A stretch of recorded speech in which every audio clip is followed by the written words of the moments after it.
I turned 15 in 1984. My dad and I rode three-wheelers in the mud pits near my house. Without a driver's license, Southern kids have little to do. Some saw this as father-son bonding, but I saw it differently.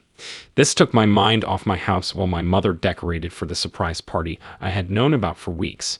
I could spend the day with Dad if it made her happy.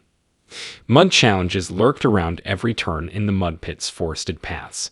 Three-wheelers were not known for their safety, and an untrained rider could flip one over at the incorrect speed.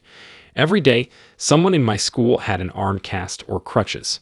I had a wrist fracture 6 months earlier. As I followed my dad, we were going as fast as we could push the engines when I hit a bend, lost control, and face planted into a big tree on the route. I can't say everything went black because it didn't. More like 1 second in my body and the next above it, steadily flying skyward. As I lay twisted, I saw the sight below. I witnessed my dad turn back and run to me. Part of me wanted to shout, "I'm up here," but I knew he wouldn't see me. I didn't see a tunnel or dazzling light like others. I floated higher into space beyond the atmosphere. Looking back at Earth was fantastic. I assumed my body shell was down there. I had no idea how long I was in space before seeing it approaching. The entity was all light and changed in brightness. It wasn't dim, since it never was, but the fluctuation made it glow brighter at times and less brilliant, but still dazzling at others.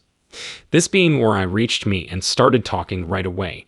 "It is not your time," said the entity. All conversation between the entity and me was telepathic.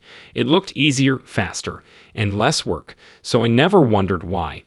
We met a second creature of light while there, and they decided to take me to see him, as they termed it. It looked like we floated around the universe, which was cool.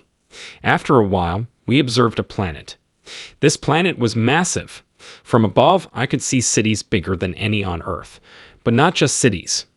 Everything seemed pristine and spotless in the vast countryside, unlike our Earth. Despite my hopes, I did not land in one of these cities and meet an extraterrestrial race. Instead, we dropped onto a mountaintop overlooking a clearer stream than I had ever seen. The man had his back to me. Long, whiter than white robes with gold wrist and collar embellishments were his. No fancy shoes, just old leather sandals. He turned to me with a foreign expression, but after being here so long, I now identified as Middle Eastern complexion.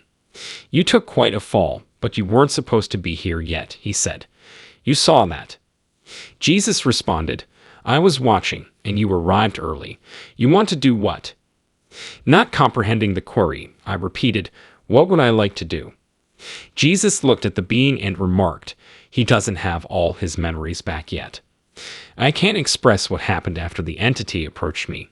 Just touching my palms started an upload of knowledge. I now understand everything, and you have no idea how much everything is. I realized this was not my first, second, or 10th existence on Earth. In actuality, past, present, and future happen concurrently, so I saw them all. I realized that this area is home and where all souls return after a contract life. I learned that reincarnation is optional. To be sent to Earth, a soul must contract to reside there. I also discovered that souls can learn elsewhere. I wondered, why contract to go to Earth? Hunger, homelessness, conflicts, and other issues made it no prize. I got the answer instantly. I requested Earth contracting to get knowledge not available at home. Everything was pure and good at home. Thus, we come here to feel several emotions not available there. If you've never encountered many awful things, how can you grasp their severity? Can you appreciate love without knowing hate? Some souls visit Earth once, while others return repeatedly. Can you not just teach the bad without experiencing it? I requested. He said, "If I tell you something is hot without you having felt hot before, would you understand?" I wouldn't argue with Jesus, and his points were valid. "Are you ready to return and continue your contract on Earth?" Jesus inquired, surveying me. I knew I'd return.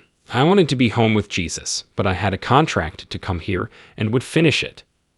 My family was at my hospital bed when I woke up.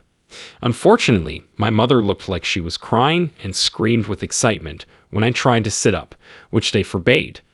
I don't remember taking the hospital's helicopter life flight, but they stated I did. The three-wheeler crash shattered my nose and cheekbone, and brain swelling required an emergency surgery. Both eyes were dark. I looked roadkill raccoon. After 4 more days in the hospital, the surgeon allowed me go home, and my mother forced my dad sell our three-wheelers. Although it was over a week late, I received my surprise party and was genuinely astonished since it was no longer my birthday. After several weeks, my NDE memories faded, so I wrote them down. Without knowing where you grew up, I never told anyone, but a Southern mama will beat your butt if you talk about meeting Jesus and reincarnation. She would have put me to the first all-boys Christian school she could locate and hoped for a cure. Even now, I crave anonymity. An afterlife not taught in religion is not accepted by all. Thank you again for letting me share my story. Bless you. My grandma and I had an automobile accident 2 days after Thanksgiving 1997. It rained late at night. After many hydroplaning flips, the automobile slammed a culvert. On collision, I was flung from the car. My grandmother broke her right and my left wrists trying to hold me. I hit a tree after being tossed 60 feet. I crawled back to her and have glass and debris marks on my elbows and knees. I held her head in my lap and think she was dying. I wanted her back. What was happening made me cry, hurt, and hysterical. I was alone on a dark country highway with minimal traffic. I noticed headlights heading to my left and thought, thank God, someone is going to see us and help. The truck slowed, and a couple ran to us. She was Sister Teresa, my youth pastor. Only lately had we joined her church. She asked, "What's your name? Phone number? Address?" I stopped her and asked her to pray. Within me, I knew only God could save us. I dreamed my grandmother would live again, but she didn't. I remember hearing them and the youth group kids pray. I went unconscious or dead. I immediately gained a higher perspective on the group and myself. I saw and heard everyone praying, but I also saw myself below and to the side. It felt like standing over my right shoulder. I realized I was no longer in my body, but I didn't care. My anguish and trauma vanished instantly. I then noticed a being on my left. It was too bright to see. I saw no face. It looked like a tall, bright fire-like entity. Not too hot, though. It didn't heat me. Not too cold either. I'd never seen the color before or since. It was white gold, like the sun at noon. Though it didn't say anything, I immediately grasped its purpose and felt immense love and compassion. My left side near the stomach was touched. After that, I felt more connected to my body. It gave me a warm feeling throughout my body. I felt perfect love and ecstasy. Never before or since have I felt so good. I recognized then that this being's source felt this way all the time. This being was my first choice. I didn't worry about leaving anything or anyone on earth. I sensed this being was going home and wanted to be there. It denied my request silently. All of this was communicated through thought, or rather knowledge. I stopped feeling sad for my grandmother's body because I realized that she was moving to this entity. I thought she was lucky then. Although it felt like minutes, this encounter was barely seconds on Earth. I was fully back in my body after it rejected and forced me to stay. I was awake and facing the praying group.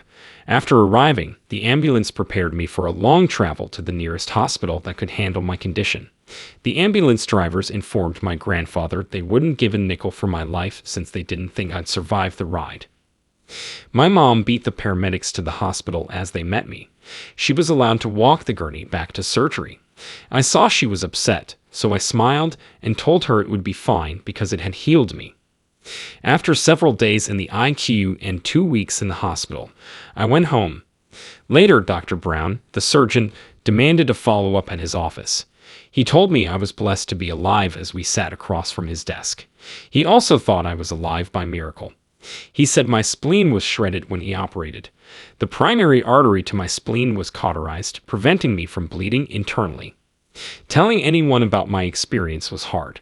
I didn't remember anything till years later, but I had a sensation of something substantial happening in my early teens. Flashbacks and dreams brought everything back. I didn't want others to think I was crazy or hallucinating.